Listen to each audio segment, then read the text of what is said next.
Recently, numerous videos have been exposing real living conditions of ordinary Americans. If what they describe is indeed widespread, then the United States might be heading toward a unique form of collapse. This collapse does not stem from a comprehensive econ depression, but rather from an extreme temperature gap. On one side, stock markets repeatedly hit record highs, and tech giants amass wealth rivaling nations.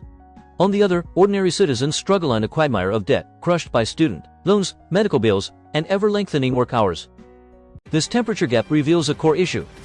The growth momentum of America's vast industrial network may be decoupling from the consumption capacity of its general population. Through complex intercorporate transaction, capital operations, and international orders, the elite can sustain superficial prosperity of this system for a considerable time, even driving its continued expansion.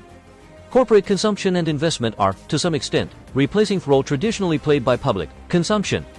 This leads to two possible futures. The first is a tech dystopia scenario. Suppose the elite successfully achieve a self-sustaining cycle of resources within the industrial network, making the system no longer reliant on the purchasing power of the general public.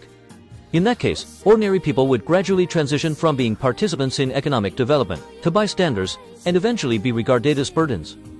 The result could be an increase in the nation's overall resources, with wealth highly concentrated at the top, while large numbers of ordinary people fall to the bottom of society, disconnected from prosperity and reduced to scavengers in a landscape of technological waste. The second, more traditional scenario is the bursting of the bubble. If the elite ultimately cannot fully detach from reliance on public consumption, the continued erosion of people's purchasing power will eventually puncture the illusion of prosperity, triggering a severe economic crisis and the subsequent contraction of the industrial network. The classic storyline repeats itself. Of course, the U.S. could also collapse due to civil war or fragmentation. However, the first scenario, a slow detachment or tech dystopia collapse, deserves greater attention due to its insidious and unique nature. It is possible in the U.S. because its technology and industrial chains are sufficiently advanced, and its business culture efficient enough to enable such a dangerous experiment. Ironically, this vision of a tech dystopia seems like a projection of the prevalent crisis and panic culture in American society into reality. From Blade Runner to Cyberpunk 2077, Americans appear to have subconsciously anticipated this future. Now, this cultural imagination is becoming reality. This potential disaster clearly demonstrates.